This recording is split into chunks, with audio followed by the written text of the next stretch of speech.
যে সকল বাবা মায়ের 10 বছরের কম বয়সী শিশু সন্তান রয়েছে তাদের জন্য তারা হাত উঠান দয়া করে, আপনারা কয়েকজনই আছেন।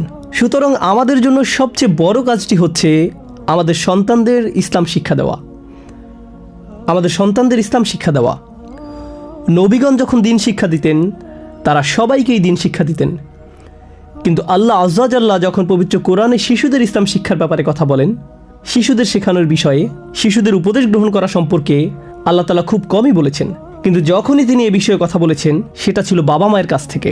আবার শুনুন, আল্লাহ আজ্জা জাল্লা যখনই পবিত্র কোরআনে শিশুদের পথ নির্দেশনা গ্রহণ করা সম্পর্কে কথা বলেছেন সেটা সব সময় ছিল বাবা মার কাছ থেকে, এবং বাবা মায়ের মধ্যে সেটা সব সময় বাবার কাছ থেকে। কারণ মা তো সেখানে সবসময় আছেন। বাচ্চার কাছে সবসময় থাকার জন্য মাকে অতিরিক্ত কোনো কাজ করতে হয় না। বাচ্চাকে সবসময় যত্ন করা, তাকে সবসময় উপদেশ দেওয়া, একজন মাকে আপনার প্রশিক্ষণ দিতে হয় না যে কিভাবে একজন মা হতে হয়, এটা তার স্বাভাবিকভাবেই আসে। আল্লাহ সেটা তাদের ভিতরেই দিয়ে দিয়েছেন। তবে বাবাদের অবস্থা অবশ্য ভয়াবহ। প্রকৃত পিতা হবার জন্য আমাদেরকে রীতিমতো প্রশিক্ষণের মধ্য দিয়ে যেতে হয়, এটা আমাদের ভিতরে স্বাভাবিকভাবে আসে না। যখন একজন মায়ের সন্তান হয় তার ইমোশন, তার অনুভূতি সব কিছুর তখনই পরিবর্তন হয়, তাৎক্ষণিক পরিবর্তন হয়ে যায়। আর একজন বাবার 3-4 দিন চলে যাওয়ার পর যখন কোনো বন্ধু বলে, আরে শুনলাম তোমার নাকি একটা বাচ্চা হয়েছে, হ্যাঁ ভাই, এটা এখনও আমাকে নাড়া দেয়নি। somebody needs to hit you, so it hits you। মানে কারো আপনাকে নাড়া দেওয়া প্রয়োজন, তাহলেই সেটা আপনাকে ধাক্কা দিবে। আমি কি বলতে চাচ্ছি আপনারা বুঝতে পারছেন? এটা আমাকে এখনও নাড়া দেয়নি, কারণ পিতৃত্বের অনুভূতি আমাদের কাছে স্বাভাবিক নয়। আর এজন্য আল্লাহ লুকমান আলাইহিস সালামের কথা উল্লেখ করেছেন, সময় তৈরি করা, সঠিক সুযোগ বের করা এবং তারপর ছেলের সাথে কথা বলা। আমরা দেখতে পাই ইয়াকুব আলাইহিস সালাম তার ছেলেদের সাথে কথা বলেছেন, ইয়া বানিয়া ইন্নাল্লাহ আস্তাফা লাকুমুদ্দিন। আমরা দেখতে পাই ইব্রাহিম আলাইহিস সালামও তার ছেলেদের সাথে এই কথাগুলো বলেছেন। একই পরামর্শ যা ইয়াকুব আলাইহিস সালাম তার ছেলেদেরকেও দিয়েছিলেন। এটা বেশ চমকপ্রদ, কারণ এটা আপনাকে বলছে যে বাবা তার সন্তানকে শুধু নিজেকে কিভাবে বড় করা যায় শেখাননি, বরং শিখিয়েছেন কিভাবে একজন ভালো বাবা হতে হয়।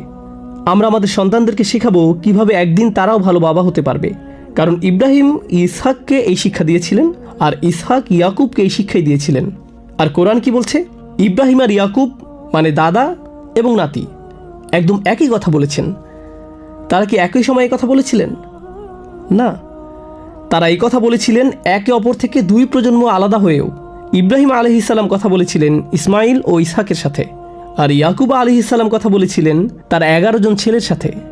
কিন্তু তারা ঠিক একই কথা বলেছেন, ওয়াসা বিহা ইব্রাহিমু বানিহি ওয়া ইয়াকুব ইয়া বানিয়া ইন্নাল্লাহ আস্তাফা লাকুমুদ্দিন ফালা তামুতুন্না ইল্লা ওয়া আনতুম মুসলিমুন। এটা অবিশ্বাস্য যে আল্লাহ তাআলা বলেছেন দাদা ও নাতি ঠিক একই পরামর্শ দিয়েছিলেন। কেন? কারণ এই তারবিয়াটি প্রজন্ম থেকে প্রজন্ম চলে আসছিল, শুধু একজন ভালো ছেলে হবার জন্য নয়, কিন্তু কিভাবে একদিন একজন ভালো বাবা হওয়া যায় সেজন্য। কিভাবে একজন ভালো বাবা হওয়া যায়, এটাই তারবিয়া। অন্য কথায় আমাদের সন্তানদেরকে তারবিয়া দেব এমনকি যখন তারা বাবা হয়ে যাবে তখনও, এমনকি তারা যখন বড় হয়ে যাবে আমরা তাদের সন্তান লালন পালনের বিষয়ে পরামর্শ দেব এবং তারা সেটা দেখতে চাচ্ছে আমাদের কাছ থেকে। আর যদি আমরা আমাদের কাজগুলো সঠিকভাবে করি, আমরা যখন ফিরে তাকাবো, এমন অনেক বাবা মার সম্পর্কে আপনারা জানেন যে তারা ছিলেন অভদ্র, আর তারা তাদের বাচ্চাদের সাথে চিৎকার করতেন এবং তাদেরকে অপমান করতেন, তাদেরকে দাবিয়ে রাখতেন।